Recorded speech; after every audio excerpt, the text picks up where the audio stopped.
This is Matthew Kratter's Bitcoin University. Today I want to talk about some more rocket fuel for Bitcoin, and I want to begin by playing a clip from Michael Saylor from September 8th of 2023. Let's give it a listen. Inflation is here. You need an inflation hedge.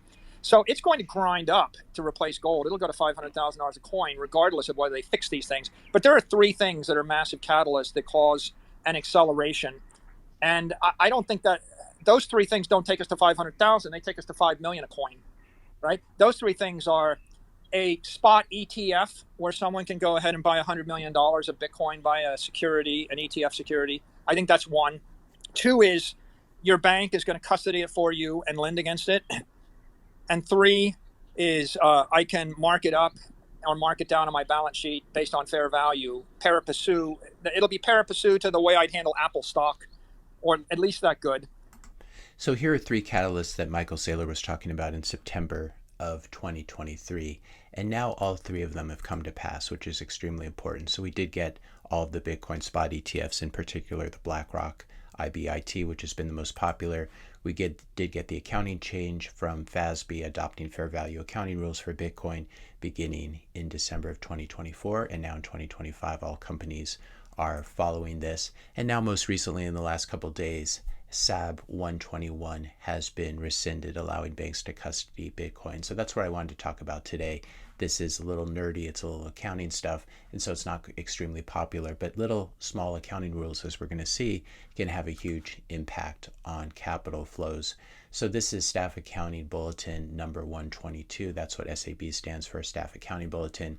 And of course, this is put out by the SEC, the Securities and Exchange Commission.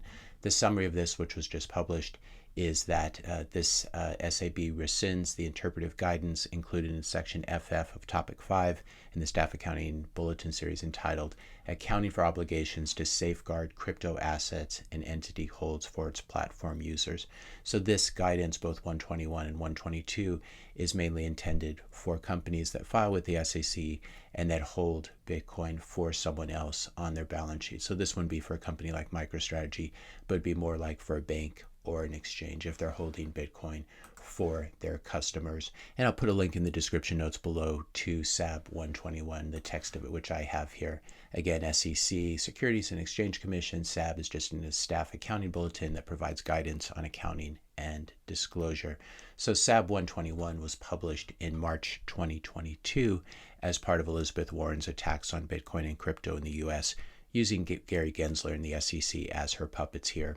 SAB 121 said that even though U.S. banks and broker-dealers and custodians all hold stocks and bonds, etc. for their customers and are not required to count them as part of their balance sheet while holding them for customers, but because Bitcoin is quote-unquote so risky, banks and other companies that file with the SEC are forced under SAB 121 or were forced under SAB 121 to hold any customer's BTC as part of their corporate balance sheet.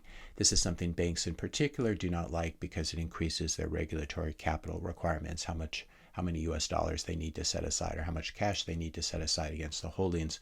So effectively, the SEC was able to stop US banks from becoming Bitcoin custodians using this very clever accounting rule, simply by setting up the incentives such that discourage them from doing this. And this is the main reason when you look around why we don't have more Bitcoin custodians in the US, why we have very few, just like Coinbase Custody and Fidelity, etc. This is why BlackRock had to go with Coinbase Custody to hold the BTC back in its spot Bitcoin ETF, instead of going with a more obvious too big to fail Wall Street bank like Goldman Sachs. And this is yet another reason that Coinbase Custody has grown and turned into a giant honeypot that the whole world would like to hack into and steal from. So that's one of the nice things about the repeal of SAB 121 is it should help to mitigate the centralization risks we see with Coinbase Custody. Let's be very clear, even though if you read SAB 121, it says it was instituted to protect retail investors. This is simply not true because Bitcoin is not more risky than all the bonds, for example, that imploded when the Fed raised rates, blowing up Silicon Valley Bank and other banks.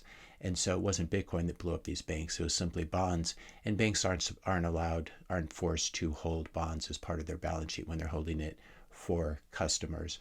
So SAB 121 really needs to be seen in the context of Operation Choke Point 2.0 and Elizabeth Warren's attack on Bitcoin using Gary Gensler who previously had high hopes of becoming Treasury Secretary if Biden had won. So fortunately, electing Trump foiled Elizabeth Warren's plans here and basically ruined the culmination of Gary Gensler's career, which is great to see. SAB 121 is a great example of evil government actors using boring accounting rules that most people don't pay attention to keep Bitcoin off the balance sheets of banks in America. That all changed with SAB 122, which, as we said, repealed this particular section, just this one section of SAB 121. And now U.S. banks will not be penalized if they choose to custody BTC for customers. Net result, many, many more Bitcoin custodians in the U.S., including big banks like BNY Mellon, which is the largest custodian in the world of stocks, bonds, and other assets. Many more Bitcoin custodians, as well as all the too big to fail banks like Goldman Sachs, JP Morgan Chase, Bank of America, Wells Fargo, all beginning to offer Bitcoin and Bitcoin products. As you're going to see, someone did this mock-up of JP Morgan, committed to safe custody of your Bitcoin, BTC-backed lines of credit, and growth. JP Morgan Chase serves millions of Bitcoiners, clients, and communities in over 100 countries on Earth. So this is what's going to happen now. Bitcoin is going to become even more mainstream. And this is huge news for Bitcoin adoption. It means that there will be many more places for institutional investors and others to store their BTC and maybe even earn interest on it or borrow against it. It will also make it possible for companies like MicroStrategy and ETFs like the BlackRock IBIT to be able to spread out their BTC holdings across many more custodians rather than holding it in just a few like Fidelity and Coinbase custody, as we said.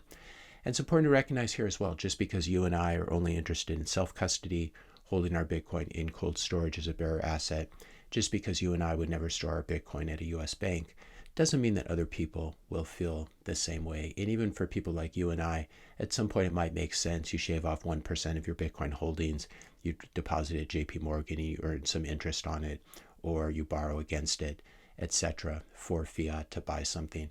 And in this case, if JP Morgan rugs you, you've lost 1% of your Bitcoin holdings. So this is a product that even some hardcore Bitcoiners might be interested in a very small way at some point.